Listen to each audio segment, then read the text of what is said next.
आप सभी का खैर मकदम है आपके अपने official YouTube channel chalk and duster academy में एक बार फिर से। और आज आप लोगों के लिए मैं हाजिर हूँ यूपी एलटी ग्रेड के हवाले से। आज हम लोग बात करेंगे क्योंकि यूपी एलटी ग्रेड की जो है वैकेंसीज़ आने वाली है, उसका जो संक्षिप्त विज्ञापन है या शॉर्ट नोटिफिकेशन है वो जारी कर दिया गया है यूपी पीसीएस के द्वारा, यानी कि उत्तर प्रदेश पब्लिक कमीशन के द्वारा। और उन्होंने जो है वो बताया है कि आप लोगों की जो वैकेंसीज़ हैं वो जो है वो आने वाली हैं Uttar Pradesh public service commission के द्वारा। शॉर्ट नोटिफिकेशन जो है वो आपका 14 जुलाई को जो है वो जारी कर दिया गया था और आपके जो फॉर्म भरने की डेट है वो 28 जुलाई जो है वो स्टार्ट होगी। 28 जुलाई से आपको जो है वो OTR करना रहेगा, यानी कि वन टाइम रजिस्ट्रेशन करना रहेगा। इस पर जो है मैं आपको जल्द ही एक वीडियो के माध्यम से बता दूँगा। और जो फॉर्म भरने की लास्ट डेट होने वाली है वो होने वाली है 28 अगस्त 2025। अगर फॉर्म भरते वक्त आपसे कोई गलती या कोताही हो जाती है तो उसके लिए आपको करेक्शन की डेट मिलेगी 4 सितंबर तक 2025 के लिए, जिसको आपको जो है वो कुछ अनिवार्य शुल्क जो है वो देना होगा। जितना भी शुल्क होगा वो आपको डिटेल नोटिफिकेशन जो आने वाला है 28 जुलाई को, उसमें जो है वो पूरी तरीके से पता चल जाएगा। इसके साथ साथ इसमें जो कुल वैकेंसीज़ हैं वो हैं तकरीबन 7,466, जिसमें तकरीबन 2525 महिला वर्ग में है। इसके अलावा 4,860 जो है वो मेल वर्ग में है और बाकी जो है वो 81 वो आपके किस में है, PWD में है। तो इस तरीके से जो है वो आपका क्या बनता है 6, 6, 4 और 7, 4,466 वैकेंसीज़ हैं इसमें। अब हम लोग बात करते हैं कि इसमें अगर इतने वैकेंसीज़ हैं तो इसमें पैटर्न क्या होने वाला है और पैटर्न के साथ साथ इसका जो सिलेबस है वो क्या रहने वाला है और इसकी जो है वो एलिजिबिलिटी क्या रहने वाली है। सारी चीज़ों पे आज के इस सेशन में हम लोग जो है वो स्टेप बाय स्टेप करेंगे। और ख़ास तौर पे आज हम लोग बात करेंगे यूपी एलटी ग्रेड के उर्दू के सिलेबस के हवाले से, उर्दू के पैटर्न के हवाले से सारी बातें आज के सेशन में करेंगे। तो चलिए ये हमने जो है वो हमारी जो है वो थोड़ी सी समरी होगी।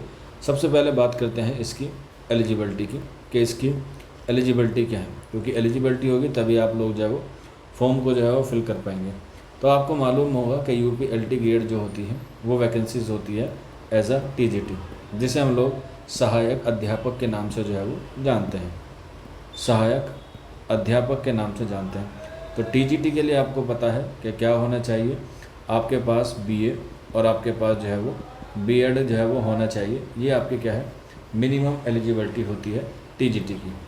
अब अगर हम लोग नोटिफिकेशन में देखें जो अभी कुछ दिन पहले जारी किया गया था तो उसमें बताया गया था कि आपने BA जो है वो एज अ उर्दू सब्जेक्ट से किया हुआ हो।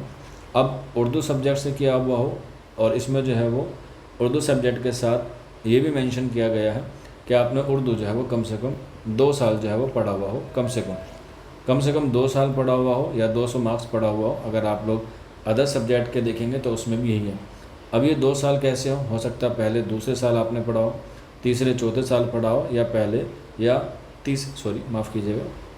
साल तो से ज़्यादा नहीं होता, पहले या दूसरे साल पढ़ा हो, दूसरा या तीसरा पढ़ा हो, या पहला या तीसरा, यानी कि आपने कम से कम इतना पढ़ा हो और मैक्सिमम आपने 1 से लेकर 3 साल तक उर्दू सब्जेक्ट पढ़ा हो अपने BA में। अब इसमें परसेंटेज की कितनी चाहिए, 40 चाहिए, 45 चाहिए या 50 चाहिए। तो शॉर्ट नोटिफिकेशन में अभी इस बारे में कुछ नहीं लिखा हुआ है, सिर्फ उसमें कहा गया है कि आप BA जो है वो पास होने चाहिए, यानी कि आपकी BA पास होनी चाहिए। परसेंटेज का अभी इसमें कोई क्राइटेरिया नहीं दिया गया, चाहे आप OBC कैटेगरी के हों, SC कैटेगरी के हों, ST कैटेगरी के हों या फिर आप UR कैटेगरी में हों। तो अभी जो है परसेंटेज के साथ मार्क्स का जो है वो कोई क्राइटेरिया नहीं आया है, सिर्फ इतना आया है कि आपने जो है वो BA पास कर रखी हो और BA में आपका उर्दू होना ज़रूरी है। इसके बाद जो B.Ed है, B.Ed में जो है सिर्फ और सिर्फ NCT से जो अप्रूव्ड होगा कॉलेज या कोर्स वही जो है वो मान्य होगा। और B.Ed में अगर आपके पास उर्दू है या नहीं है, उर्दू है तब भी आप एलिजिबल हैं और उर्दू नहीं है तब भी आप जो है वो एलिजिबल हैं। B.Ed में उर्दू टीचर बनने के लिए उर्दू का होना जो है वो ज़रूरी नहीं है, आपने किसी भी सब्जेक्ट से या किसी भी टॉपिक से जो है वो किया हुआ हो, आपका जो है वो B.Ed होना चाहिए, आप जो है वो एलिजिबल माने जाएंगे। तो ये हुई आपकी एलिजिबिलिटी। अब मानते हैं कि सर CTET की भी ज़रूरत होती है या यूपी टेट की भी ज़रूरत होती है, या जो एस टेट होता है जिसे हम लोग स्टेट एलिजिबिलिटी टेस्ट कहते हैं, ना इसकी ज़रूरत है, ना यूपी टेट की ज़रूरत है, ना एस टेट की ज़रूरत है। सिर्फ आपके पास बीए और बीएड होने वाला है। अब बहुत से बच्चे कहते हैं सर बीएड जो है वो हमारा फाइनल है, अभी अपीयरिंग में है, क्या हम लोग भर सकते हैं? अभी इस बारे में जब डिटेल नोटिफिकेशन आएगा उसमें जो सारी चीज़ें लिखी रहेंगी उसके बारे में आपको बता दिया जाएगा। एमए वाले फॉर्म भर सकते हैं, नहीं भर सकते। अगर आपने एमए उर्दू किया हुआ तब भी आप लोग जो है वो इस फॉर्म को अप्लाई नहीं कर सकते। तो ये हुई इसकी एलिजिबिलिटी की बात। जो इसमें जो है वो आपकी ये क्या रहने वाली है, एलिजिबिलिटी रहने वाली है। अब एलिजिबिलिटी के बाद हमें देखना है कि इसका जो है वो एग्ज़ाम पैटर्न कैसा होगा यूपी एलटी ग्रेड का।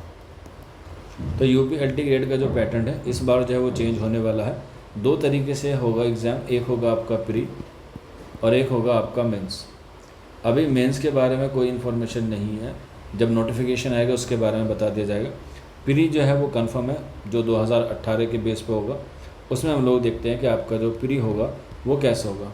प्री में आपसे जो है वो 150 क्वेश्चन पूछे जाएंगे, जिसकी जो है वो 2 पार्ट में डिवाइड किया गया है। पहला पार्ट होगा आपका जीएस का और दूसरा पार्ट होगा आपका सब्जेक्ट का। अब जीएस में जो आपके क्वेश्चंस आएंगे वो आएंगे 30 और जो आपके उर्दू सब्जेक्ट से रिलेटेड आएंगे वो आएंगे 120।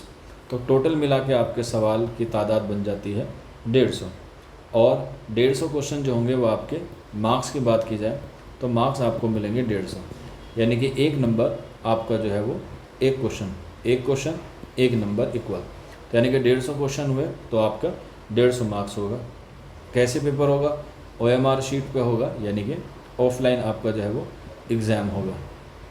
अब एग्ज़ाम के लिए आपको टाइम कितना दिया जाएगा? आपको लिए जो है वो 2 घंटे का वक्त दिया जाएगा, पेपर फर्स्ट और पेपर सेकंड, यानी कि जीएस वाले पोर्शन में और उर्दू का जो है वो दोनों एक साथ ही होगा, एक ही शिफ्ट में। इसके बाद इसमें नेगेटिव मार्किंग रहने वाली है। जी बिल्कुल, नेगेटिव मार्किंग रहने वाली है। 1/3 की कह सकते हैं या 0.33 मार्क्स की आपकी जो है वो नेगेटिव मार्किंग रहने वाली है। और ये जो है वो आप प्री क्वालिफाइंग करेंगे तो आपका जो है वो मेंस होगा।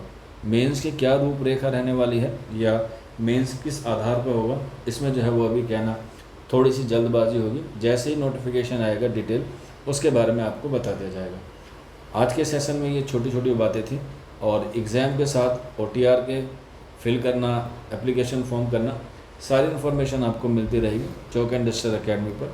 ये नंबर आप लोग नोट कर लीजिएगा, 9045220432। ये व्हाट्सअप नंबर है। आप लोग चाहें तो बैच से भी जुड़ सकते हैं। बैच जो है वो ऑलरेडी जो है वो चल रहा था अप्रैल से, लेकिन बीच में ऐसी अफवाहें आई कि एग्ज़ाम नहीं होगा तो वो कुछ वक्त के लिए पोस्टपोन कर दिया गया और उसे भी जो है वो हम लोग जल्द से जल्द जो है वो रीस्टार्ट करेंगे। जिन बच्चों ने पहले फ़ीस दे दी थी उन बच्चों को जो है वो अब नहीं देनी है। तो जैसे भी इसका डिटेल नोटिफिकेशन आएगा उसके बारे में आपको अपडेट मिलता रहेगा। आज के सेशन में इतना ही, शुक्रिया।